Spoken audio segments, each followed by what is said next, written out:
Hey y'all, and welcome to Bird Reviews at All. I'm just gonna popping in real quick just to speak on Sistas from this week. So I did not make notes. I'm just disclaimer. Did not make any notes. So I'm just going off of what I got right here. I'll start with the situation with Preston, Danny, and this new guy whose name I still cannot remember. Like I said the last time, Danny, why you trying to leave work early? Preston already clocked that you acting a little bit off with him, and that's outside of your norm. So for us to see a clip of him popping in on you, having this little kiki moment with this new guy, I was just like, ooh, how what's gonna happen? I'm curious to see what's gonna happen. I kind of think that Preston is gonna end up just saying, "Okay, girl, just do you, and I'm gonna let it go. We tried. If you want to, that's I'm not the kind of man that you want to be with. That's the best way I can say it. So we're gonna see. Um, Other than that, what else was going on this episode? You have Karen meeting up with this contractor who went to check out her shop to see, like what's gonna be needed, how much it's gonna cost, and freaking why I remembered his name when I saw the episode, but I cannot remember it right now. But we all know him from his younger days. I forgot his name, but whatever. So this guy, he was popping in, and I was just like, oh, okay, cool. Maybe we finna go somewhere. They're finna bring him in. Tyler Perry's finna bring him in, and the sisters, um, the sisters, little lineup for the guys. However, it looks like he may just kind of be popping in on a little small role. Says that end up that he was actually married with several adopted children. And I thought that was the funniest freaking part. And I was just like, homegirl, whatever her secretary, whatever her assistant's name is, this like, boo, he wasn't actually trying to talk to you no way. So pipe it down. But that was funny though. Is it April? No, that's not her name. Bad with names, y'all. Whatever. Y'all know who I'm talking about. Anyway. So nothing major really happening there, even though Karen, let her know, the secretary let her know that she's 100% sure that Zach is the father. Also stating that she told, what's his name? I can't remember nobody's name today. She told, what's his name, that he's not the dad, and she's just not dealing with him like that.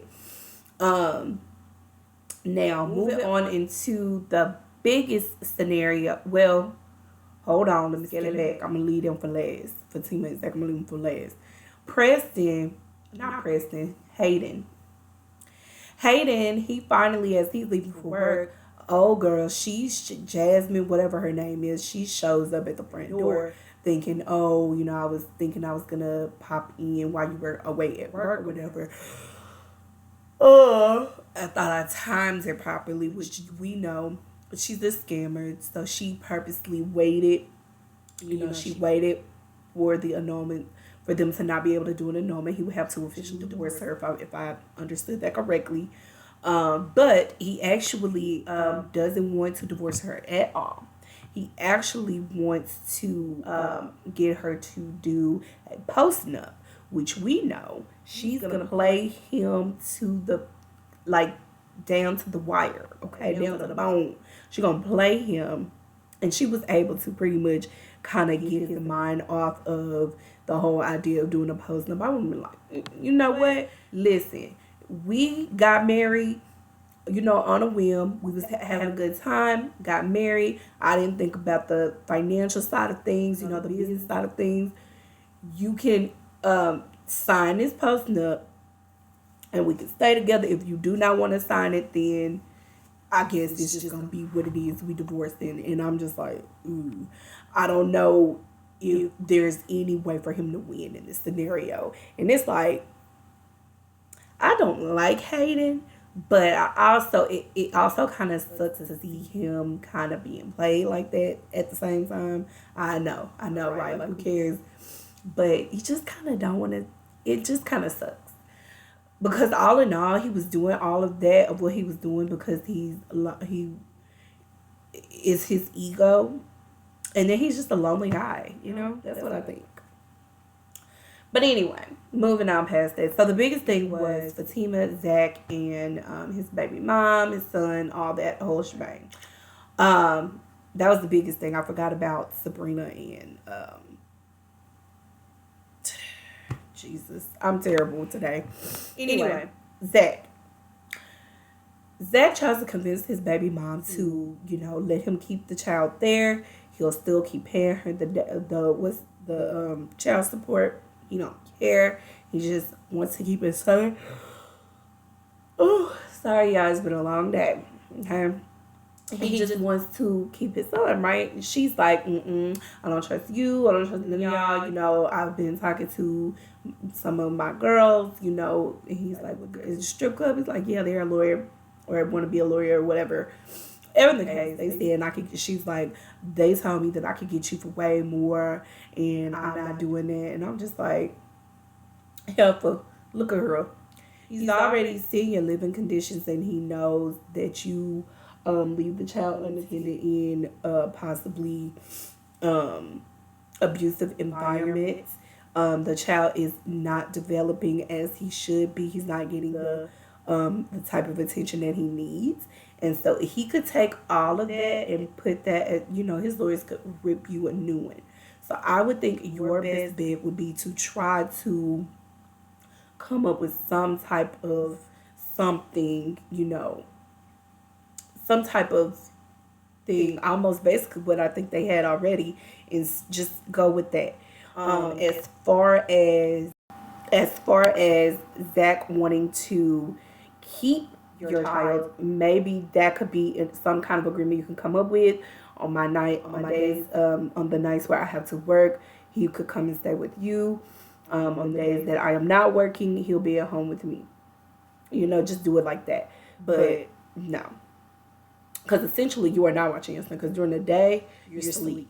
At night you're working. So basically you're not watching him. He's not being developed properly. He's not in no kind of daycare. I'm assuming you're not making enough. But there's government assistance. There's a lot of things that you could be doing, but you're not doing that. But other than that, I mean, basically, it wasn't Zach do. He didn't call the police. He didn't talk to his lawyer about the situation yet. He didn't take him to an urgent care or the ER to get him checked out. In order for the cops to have something to go based off of it. And it's like, dude, you have to go to the court. It's sad, but that is literally what would happen. And they can speed it up if you would have had all of those things to be able to show them. But I'm sure they're going to be able to push it through. And hopefully Zach will be able to get that little boy away from her, away from that environment. It just sucks. She said, he's slow. It must get that from the side of your family. Just terrible. Terrible. And mind you, all in front of him as if he cannot hear and as if he cannot understand. So basically that we're going to have to see what develops with that scenario. Fatima is battling, baby. She really want to do something, but Zach is like, no. But I think they're going to end up doing something they're not supposed to do, which would be to go back and get him from over there. I hope they try their best to not get into any kind of trouble. But we'll see. Also, let me see. With Sabrina, they basically were able to go meet with the DA down at the office with Andy to step in as the lawyer for her and why can't I think of these people's names? Maurice, for her and Maurice. Maurice was in there being so just he was doing too much for me. I'm like, dude, this is a serious situation right now. You need to shut up. You need to be quiet. You should not be talking. Just listen and then respond. Listen and then respond. While you're sitting up there saying, oh, she didn't do it. And he's literally like, you have anything else you want to add to that? And I'm like, you're about to talk yourself into some mess and you really don't have anything to do with it.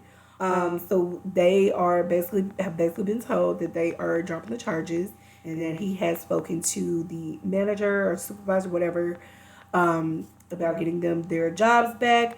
Now, I will say, technically, Maurice and Sabrina have grounds to be able to countersue they tell, and get some money off of there too for all the pain and suffering, and also for the financial hardship that they could have possibly, that I know of, been experiencing, that we know of. Obviously, Maurice ain't really had no money like that. But for them to be experiencing, especially Maurice, queued him and all up in his house, had his car, sold all of his things, just going through a lot, and it was just like y'all dropped the ball on that. But I think Andy is basically telling him, like, look, just drop it and leave it alone. But yeah, that was pretty much all I got out of this episode. It was just, just kind of slowly trickling out little stuff here and there, just dropping little drops, little drops. Um, so I guess we're gonna see what happens. I don't know if it's gonna come on next week. It's on a Wednesday. Thanksgiving is on a Thursday, so we're gonna see what happens, right? Okay. But all in all, thank you for watching. I will be back with more videos. Try to stay on top of that. Please hit the like button and subscribe as well. And let me know if there's some other shows that you guys may be interested in, and maybe it's something I'm watching and I'm just not doing a review or a recap on it. But yeah, have a beautiful, wonderful freaking day. Bye.